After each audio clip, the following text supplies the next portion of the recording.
story of how we almost lost one of the biggest rappers in our generation. At age 12, in 1994, Lil Wayne struggled with a lot of mental issues and thoughts at the time, which all came together when Lil Wayne went into his mom's room, found then himself.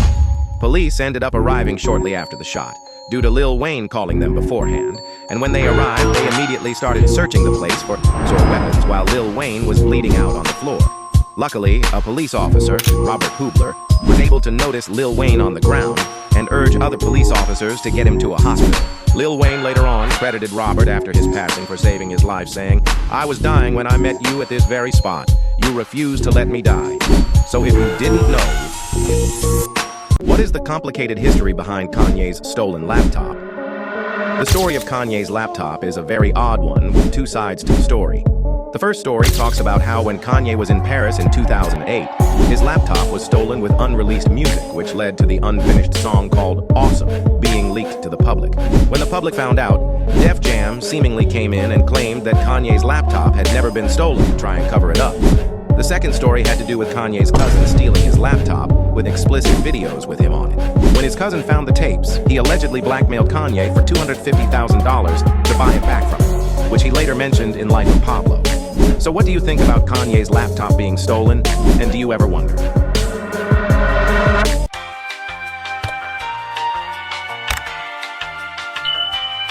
Did you know, before Tupac and Biggie's deadly beef in '96, that they were once friends? During 1993, Tupac and Biggie met for the first time when Biggie visited LA and wanted to meet Tupac.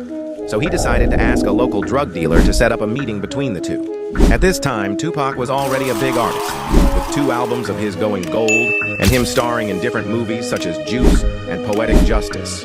So when the meeting first happened, Tupac was playing Biggie's song Party and Bullshit on repeat at the place he was at. They soon hit it off and struck a close friendship. It would be to the point where when Biggie was in LA, he would sleep on the couch in Tupac's LA home and even perform in different venues with Tupac, freestyling back and forth together on stage, which was a big thing for Biggie because he was an up-and-coming artist at the time. Big even asked if Tupac could be his manager instead of his current manager Diddy, but Tupac turned it down, saying that Diddy could make him a star. Their friendship stayed strong until Tupac's shooting in the tail end of 1994 happened, and the song Who Shot Ya from Big dropping, which soured their relationship. Here's the story of how Diddy was humbled by J. Cole. In 2013, Diddy and Jay-Z hosted an after-party for the VMAs, with rap artists such as Kendrick Lamar and J. Cole in attendance. The incident itself happened because of Kendrick Lamar's verse off Big Sean's Control, where he had said he was the king of New York, to which Diddy would take very personally. So when at the party, a drunk Diddy would confront Kendrick and J. Cole, and would not only start an argument, but try and pour champagne on Kendrick's head, to which J. Cole stopped from happening, and would cause J. Cole to punch Diddy, and a big fight to occur between Diddy and J. Cole. The fight would eventually be broken up by Jay-Z's friend Emery, who thought Jay-Z was being harmed, and that would be the end of the fight. The two would eventually squash the beef, and J. Cole even referenced it on his song Let Go My Hand. So if you didn't know, this is the time when 50 Cent proved he wasn't afraid of Suge Knight. In 2002, 50 Cent was filming a video for his iconic track In the Club. During the filming of the music video, Suge Knight abruptly showed up with 30 Mexican gang members to the set. Once people started to realize Suge was there, one of the film crew yelled, "Suge's outside!" and majority of the people at the set started to vacate the premises.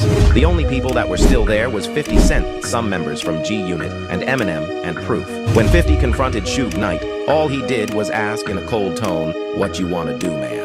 with Suge Knight not saying anything in response. From there, Suge Knight, after standing in silence for a while, waved his hand and left with his goons. This encounter became an infamous thing in hip-hop, with multiple retellings of the encounter being told by D12 and G-Unit members. So if you didn't know,